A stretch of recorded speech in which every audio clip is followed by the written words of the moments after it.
On this week's episode of I Swear I'm Not Crazy, I was just playing chess with my boyfriend and now I'm crying on the floor. What happened? Why am I such a bad sport? Why can't I just win a game? It's just a stupid game. Should I cheat? What just happened? I'm Alexa Van, famous billionaire show host of the Bad Creatives podcast, where I talk about what I'm working on and working through as a weird little AuDHD artist living in the world. By the end of today's episode, you will have more understanding of why sometimes we act like we are possessed. The bad creative.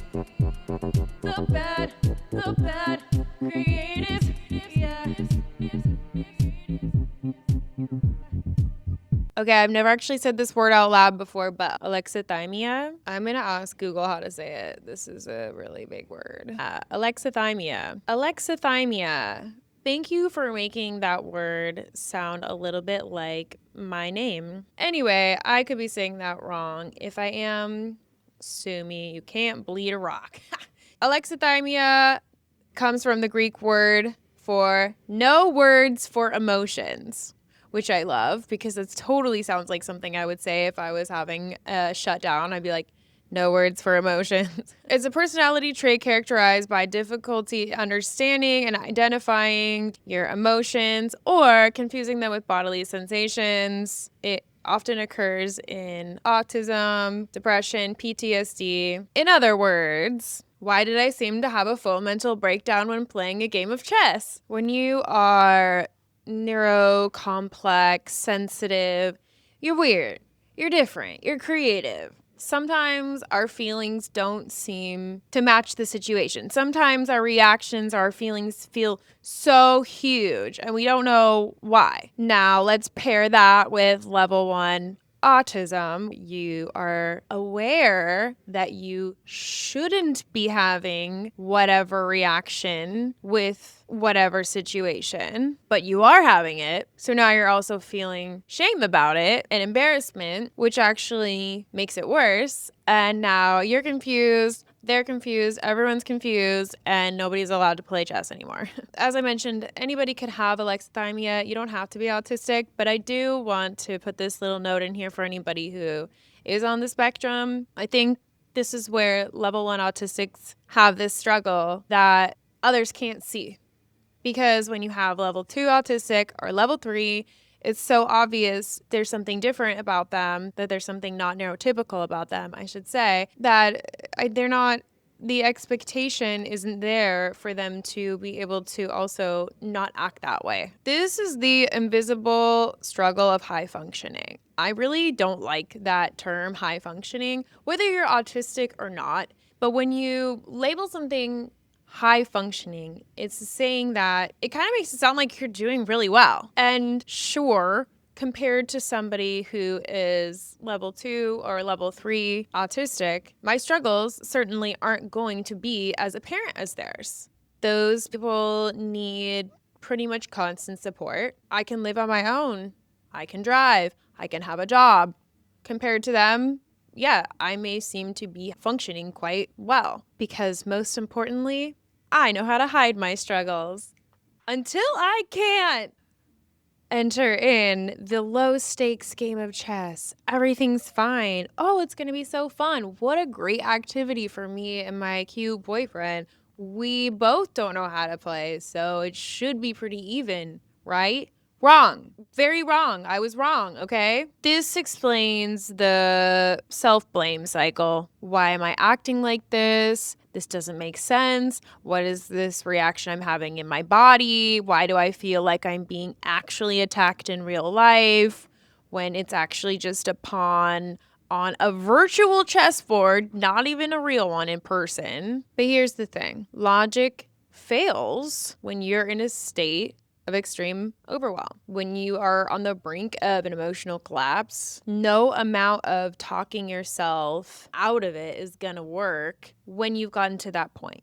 Because likely this isn't just about the game. In my circumstance, It was not just about the game. Although truly, I really shouldn't play games. Like, I have gotten in fights with 10-year-olds before. I have flipped tables. Like, I'm not allowed to play Uno, okay? So this game became like a metaphor for the feelings that I didn't know I was feeling. But in the moment, all I'm thinking is there's something very wrong with me right now. I should not be having this kind of mental breakdown. You can use whatever word you want to describe mental breakdown, mentee, meltdown. That's something that happens with autistic people. Shutdown. I imagine anyone who has a very sensitive nervous system has their version of a meltdown or a shutdown, even if it's not for the exact reasons. A meltdown essentially is your nervous system in a fight response, and a shutdown is your nervous system in a freeze response. So a meltdown is kind of more like outside you, and a shutdown is an inner implosion. So you can guess who typically would have a shutdown. It's like more women, because we're taught to direct that inward. Cute. So demure of us. But it's really important to note here that these reactions are not motivated by anything except for to regulate your nervous system. So it's not the same as having a temper tantrum. A tantrum is when somebody weaponizes big emotions to take control of a situation or to get what they want. So like, little kid, I want ice cream. You can't have it. And then they cry and they scream, they freak out, and you don't want to deal with it, so you just give them what they want and then they stop. They're fine, right? They were doing it on purpose to get what they wanted. And a meltdown or shutdown is never something anybody does on purpose. Just a sidebar for anybody who's experiencing them, or if you want to support anybody who experiences them, when it's happening, when the momentum has gotten to the point where somebody's having any kind of breakdown, it cannot be stopped. They don't have control of it anymore. Obviously, prevention is, we want some sunscreen for that, right? So it doesn't get to that point. But it is how a lot of really more rigid nervous systems regulate themselves. So it's bound to happen no matter how much you try to prevent it. So now we add in this Alexithymia part. I still don't know if I'm saying that right. And the nervous system overload. So if you have a sensitive nervous system, you're a sensitive person, you're a creative person, you're a non-conventional person, you're a little out there. If you have PTSD, CPTSD, any other abbreviation thing, you might have a more sensitive nervous system, or you could be autistic, ADHD. What you need to know about that is that you process things differently. Being very sensitive, having all these senses turned up to the max, and then also processing things slower than other people at a different rate and in a different way than other people, and also not understanding what you're feeling, not recognizing your feelings, your emotions, not even knowing that they're there. It's not the same as like shoving it down. It's that you don't even know it's happening. So it could come out, instead of feeling angry, you feel like a stomach ache. For me, like, I don't really feel hungry. People probably think that that's like cool if they want to lose weight, but actually I just get headaches. I get really bad headaches, and I get sick all the time. So I have to do things to override my system. And then sometimes I'll start eating and I'll be like, oh my God, I'm starving. I had no idea. Same with, like, I don't miss people. And then I see them, I'm like, oh my God, I've been missing you so bad. I had no idea. It's just a fun thing about me. And a lot of people apparently with alexithymia were so interesting.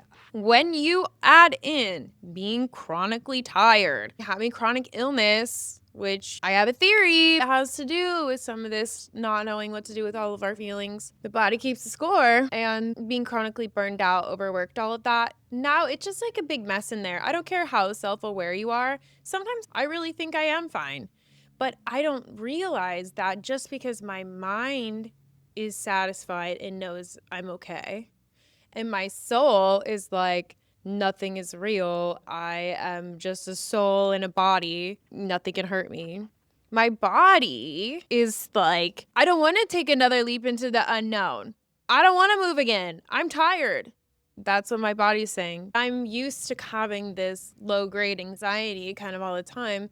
I may not be able to differentiate between what is a regular anxiety and what is an anxiety about something new. It takes quite a lot of work and self-awareness, and I do have practices to help me with that. I journal every day. I try to work out whatever's going on in my brain and get it out. I do inner voice work, but at the end of the day, this is how autistic nervous systems work. They take in all this information, they process all these things, and then at a certain point, you just hit your limit and you start to glitch and you need to let it out to regulate. So it seems bad because in the moment it feels horrible. It actually is doing its thing. This is why I often seem really chill in situations where everybody else is freaking out. Anytime we've had some huge global emergency, I'm always just like, I don't know, I'm fine, I guess. I'll just like be here for my friends. During COVID, I was fine. During the fires, I was evacuated, but I was fine. I didn't feel scared. I got pepper sprayed at work and I dealt with it fine. I was taking care of everybody else. But I experienced a delay in my reaction to those things, whether it was a day later, a week later, months later, sometimes it's even years later.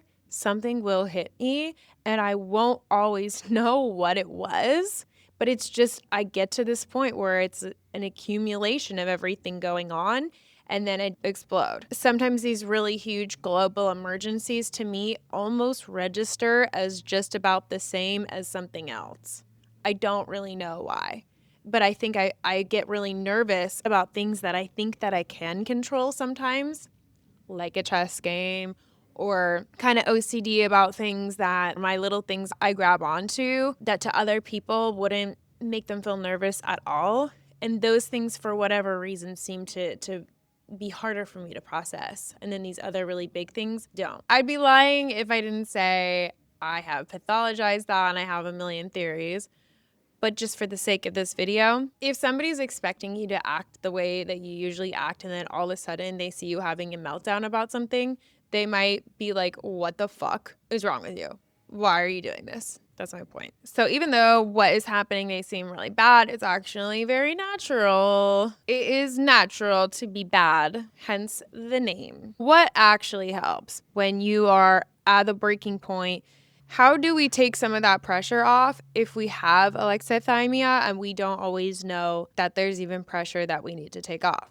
Pattern recognition, obviously. When we do certain things, we end up having the same result over and over again. It doesn't take a genius to go, here's a pattern. Perhaps we can go back, move some things around, and create more space so that you can process. When we do recognize a pattern, we can take a step back and think, okay, I don't want to put anybody on blast here, but I have been able to notice sometimes me and my partner, we tend to get in a fight on Mondays around the same time. Not every week, but pretty often. And it's like, oh, it's Mondays. It's time for us to fight on the drive back from Erewhon. Okay, so what's going on Mondays? We're exhausted. It's usually both of our first days off. We both have very high social output jobs. His is really intense in a lot of ways. Mine's very overstimulating. Monday is my first day off and I need to detox. I need to be alone, really. I need to have low stakes. I need to have nothing on my plate. So even if we try to have a chill day, we're both still human beings living in a space together. He's like more sensitive and I'm more blunt on these days. So my bluntness triggers his sensitivity and then we kind of get into this little loop.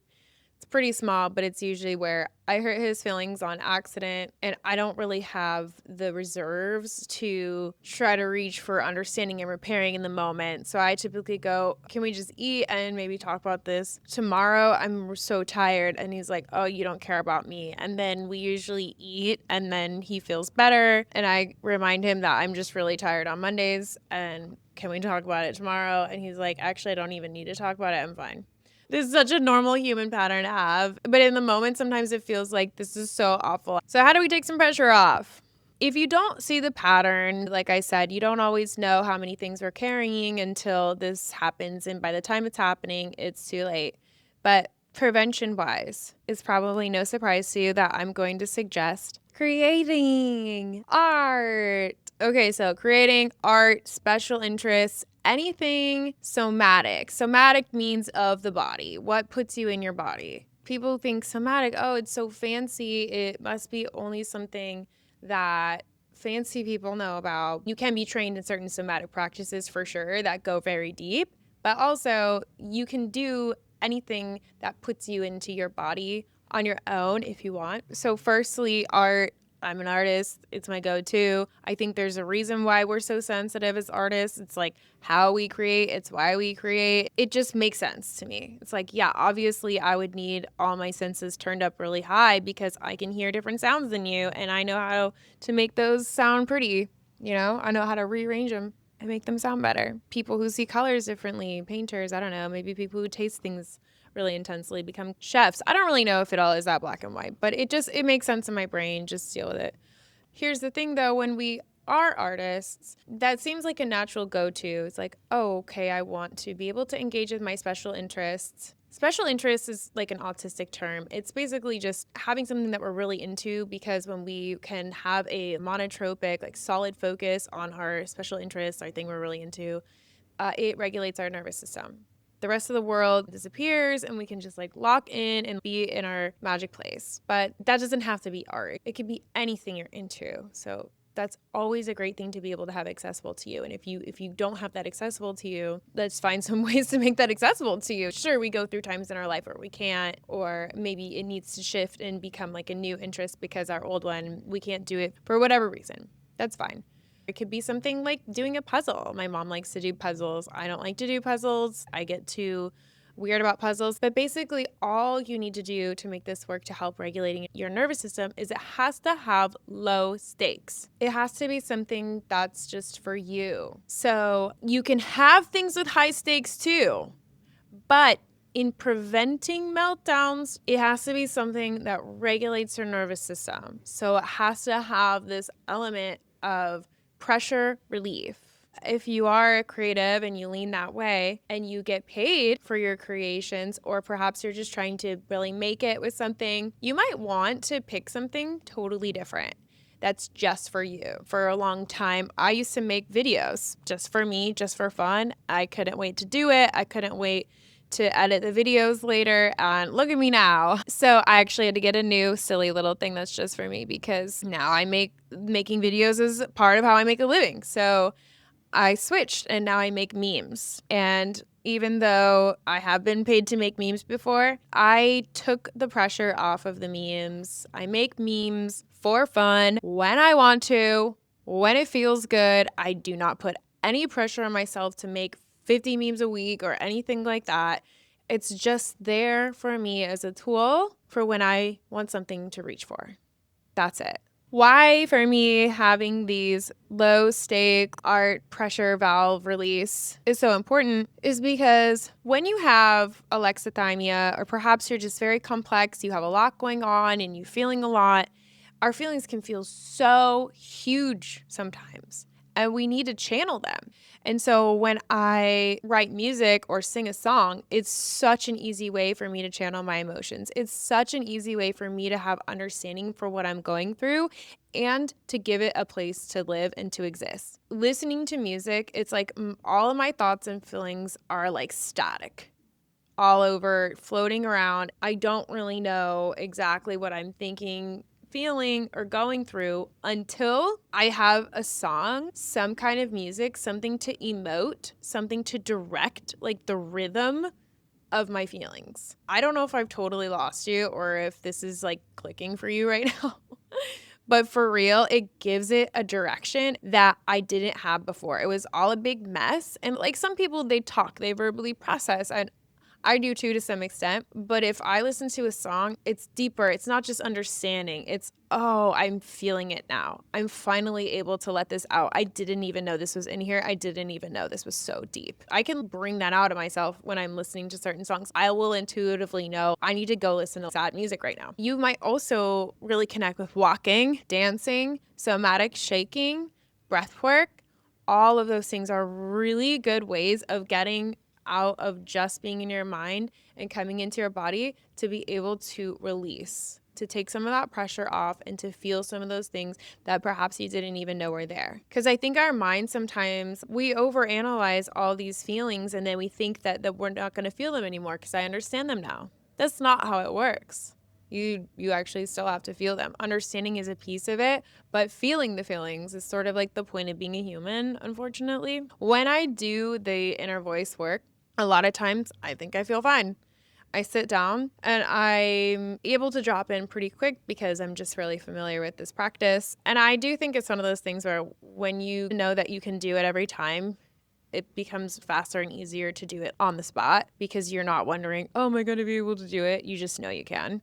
So it's more easily accessible for you. So when I drop in and I do the inner voice, sometimes I will get a visual or something will come up and I'll just start crying. Anyone who knows me in my life will know they don't see me cry a lot. I'm not a crier. Because if I'm not tuning in with my body, I don't even know I need to cry. I don't even know I'm sad. It's crazy. Which makes sense of why so many people would get stuck in anxiety or depression. It's just kind of like this big overwhelming emotion that kind of becomes like a blanket statement for all these other underlying things. So we have art, we have doing something for you that has low stakes, anything that gets you in your body, working with a somatic practitioner, perhaps even getting a massage sometimes. I don't know, that works for me a lot. These things can become a ritual. Rituals are grounding. Rituals give us something to come back to. They remind us what's real. So when you are used to those things being able to work for you, they become easier to reach for. It's not a reach, actually. It's like they're just there as a tool. And when it comes to the somatic stuff, like a lot of people might want to convince you that only certain people are able to access that, and that's not true. It's just not real. I mean, you can always hire somebody to help you go deeper with a somatic practice. And if you're new to that and you have big emotions and things that you know need to come out of you, that's probably a really great idea. You can always have support, but you can also do it yourself too. You don't need to be a perfectionist about it. You don't need to go, well, I couldn't get in to see my therapist or my coach this week, so I guess I'm just not gonna feel my feelings. You can do it. You can also implement that ritual for yourself now and then have somebody else to help you as a processor as well, maybe for some of those deeper things. Being able to do something somatic should not be only behind a paywall. That's just not real and that's not true. And people can get really on a high horse about what all of that means. And I get it. At the end of the day, it's like you don't want to hurt yourself or feel too many feelings at once and get overloaded. Absolutely. Oftentimes when I do breath work, I get really hungry, which makes sense because I'm feeling into my body. One time I even had something really crazy happen to me that I don't think that I can actually say, but it was really cool. And I kept trying to have that same reaction again and it never came back, but it was hot. Wow, just from breathing. Who'd have thunk it? There's also been times where I'm so down that cleaning my house really does the trick. I don't exactly know what the science is there, and I don't really care. I used to get so down on myself because when I would leave a really overstimulating environment, typically like my part-time job, it's just like so crazy in there. It's so loud. The energies are all over the place. Everybody's a monster, and I would get down on myself because I'd want to come back to a really centered, grounded part of me after work, but I couldn't. It was like I was trying to go from 100 to 0, and it felt way too abrupt to reach for breath work or meditating. And instead, I would usually come home and watch the same few silly shows that I like to watch over and over again, and it would help me feel regulated and safe again so that I could fall asleep. And once I started reading that that's actually really common for autistic people because the familiarity of it regulates our nervous system, it's like I needed to read that to give myself permission to basically just use something as a coping tool for me instead of looking at it as some kind of crutch or an escape from reality or something. I wasn't really trying to disassociate. I was actually just trying to ground back into my body, and that was exactly what watching the same shows over and over again did for me. It actually did weirdly put me back in my body. It was very soothing for me. Once I gave myself permission to do that, I saw that it really wasn't a problem. I wasn't hurting myself at all. I don't watch TV all the time every day. It's really not an issue. I was just beating myself up about it because I thought I do so much work on myself. Why do I watch TV? I don't know. I don't fucking know, dude. I think I thought that I was supposed to come home from work and instantly go back to being the person who is like deeply connected to nature. And sometimes I can, but I need an in-between thing to hold me first. Otherwise, it does feel very abrupt. It's not impossible, but it's like, why fight it? At what point are you going to go, hey, like this whole fighting it thing to like force myself to calm down is actually stressing me out way more than just doing the thing that I'm judging myself about. So it's not weird unless you make it weird. It doesn't have to be weird. This shame piece, if you don't understand your reactions or your feelings, just know you've been misinformed on how to support yourself. And we've been told a story that if we try hard enough, then we can transcend the human experience and control everything. So if you had a meltdown and you said some stuff, you can always take accountability for that, but not in the moment. It's not going to work in the moment. You're going to have to take accountability for the things that you said the next day, maybe a couple days later, however long it takes for you to come back. Say, I'm sorry I said I hated you. I don't actually hate you at all. I started freaking out. I didn't realize I was really stressed. And for some reason, the game really triggered me. I know that you were not actually attacking me, but it really felt like you were. I'm sorry I said that. I was having a meltdown. The one thing you should not do is beat yourself up about it. Okay, you had a meltdown, but logically, if you feel really stressed about that and you feel like a really bad person because this thing happened to you that's like a natural part of your nervous system's way of regulating itself, and now you're beating yourself up about that, you're actually just going to make yourself more stressed out, and you're probably going to make it last longer or feel worse or happen more often. I really do not appreciate in New Age spirituality that they suggest that if you decide not to feel a certain way, that you simply cannot feel that way anymore. It kind of implies that you woke up one day and decided to be depressed so that the next day you could wake up and be like, no, I don't want to be depressed. Okay, so it's usually a long time coming. It doesn't mean we can't right it or set ourselves on a different path, but have some compassion for yourself if it takes a little bit of time to unwind that. So wherever you are at in your journey, I do want to give you some resources. I'm working on a toolkit for down days. I'm going to have it up on my website, hopefully in a couple weeks. I will remind you again on the podcast when it's ready, but it's going to be a bunch of tools that you can use for when you're having a down day, when you're feeling really low. When we get to that point where we're feeling really bad, we don't remember what to do or what to reach for. So you'll just have something there for you in your back pocket if you need it and if you want it. I'm one of those people who has fallen down a lot further than most people. And because of that, I learned things the hard way. And now you don't have to. If you want to book a session with me so that you can leave some of these pesky emotions in last year while we're heading into 2026, my books are open. If you want to find out more about that, you can go to thebadcreatives.com, or you can find me on TikTok or Instagram as The Bad Creatives. Most of all, remember, it doesn't matter if you're a good person or a total piece of shit. Nobody is so far gone that they can't come back. Sometimes the more broken we are, the bigger the breakthrough. If I can do it, you can do it. I'm just a girl standing in front of a boy, asking him to move. The bad creatives, yeah.